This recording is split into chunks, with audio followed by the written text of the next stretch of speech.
Hello అండి, నేను మీ సుజాతని. So బెంగళూరులో ఇప్పుడు మాకు బుల్ టెంపుల్ అని ఇక్కడ బసవన గుడి దగ్గర ఉంటుంది. ఆ టెంపుల్ ఇప్పుడు మాకు అక్కడ ఉత్సవాలు జరుగుతున్నాయి. కడలేకాయ ఉత్సవాలు అంటారు. అంటే గ్రౌండ్ నట్స్కి సంబంధించిన ఫెస్టివల్ అన్నమాట. సో ఇక్కడ చుట్టుపక్కల ఉండే పల్లెటూరులో పండించే రైతన్నలందరూ వాళ్ళ ఫస్ట్ కాపైన శనగలను తీసుకొచ్చి గ్రౌండ్ నట్స్ని ఆ స్వామికి అర్పిస్తారు. బుల్ టెంపుల్ అంటే మహానందీశ్వరుడు అండి. సో నెక్స్ట్ వచ్చే వీడియోస్ అన్నింటిలో మీరు చూస్తూ ఉండొచ్చు. అక్కడ మనం ఒక మార్నింగ్ కానీ వెళ్ళాము అంటే సో ఆ చుట్టుపక్కల గుళ్ళన్నీ కవర్ చేసుకుని వచ్చేదానికి ఈజీగా ఈవినింగ్ దాకా పడుతుంది. ఒక వన్ డే అంతా అక్కడ స్పెండ్ చేయొచ్చు మనము. సో ఇప్పుడు జాతర జరుగుతోంది కాబట్టి పిల్లలకి కూడా ఎంటర్టైన్మెంట్గా అక్కడ ఇవన్నీ జెయింట్ వీల్ ఇవన్నీ కూడా పెట్టున్నారు, చిన్న ఎగ్జిబిషన్ లాగా.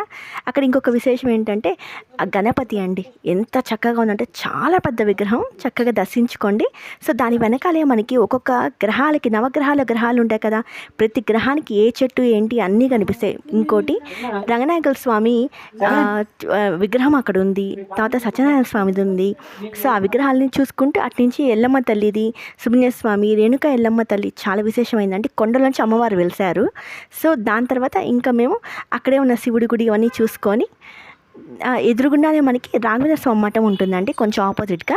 అవి చూసుకొని అక్కడి నుంచి నెక్స్ట్ వెంకటేశ్వర స్వామి గుడి ఉంటుంది, దాని పక్కనే ఒకే లోగిల్లో ఉంటాయి రెండు. అవి చూసుకోండి. గుడి చుట్టూరు కూడా మంచిగా చిన్న పార్క్ లాగా అరేంజ్ చేశారు. కిడ్స్తో వెళ్ళినప్పుడు మీకు మొత్తం అంతా మంచిగా ఎంటర్టైన్ అంతా బాగుంటుంది. మెయింటెనెన్స్ కూడా చాలా బాగుందండి. సో ఇప్పుడైతే మాత్రం షాపింగ్ ఖచ్చితంగా చేస్తాం మనమే తెలియకుండా. సో కాబట్టి మీరు వెళ్ళేటప్పుడు ఒక బ్యాగ్ కూడా క్యారీ ఆన్ చేయండి, చాలా మంచి ఎక్స్పీరియన్స్ వస్తుందండి. ఒక్కసారి వీళ్ళ దర్శించుకుంటే ఎంత చక్కగా అలంకారం అంతా చేస్తున్నారో, ఎక్కడెక్కడ ఫ్లవర్స్ అంతా తీసుకొని చాలా చక్కగా అలంకరించినారండి స్వామివారిని. ప్లస్ స్టాల్స్ అయితే అసలు ఏ స్టాల్ ఎటు చూడాలో కూడా అర్థం కావట్లేదు, అంత బ్యూటిఫుల్గా పెట్టారు స్టాల్స్ అంతా. నేను చెప్పా కదా వెంకటేశ్వర స్వామి కూడా ఇదేనండి, ఇది కూడా దర్శించుకోండి. ఒక వన్ డే ట్రిప్ అంతా బాగా జరుగుతుంది. అందులో కార్తీక మాసం కదా మంచి విశేషంగా కూడా ఉంటుంది. ఉంటానండి, బాయ్.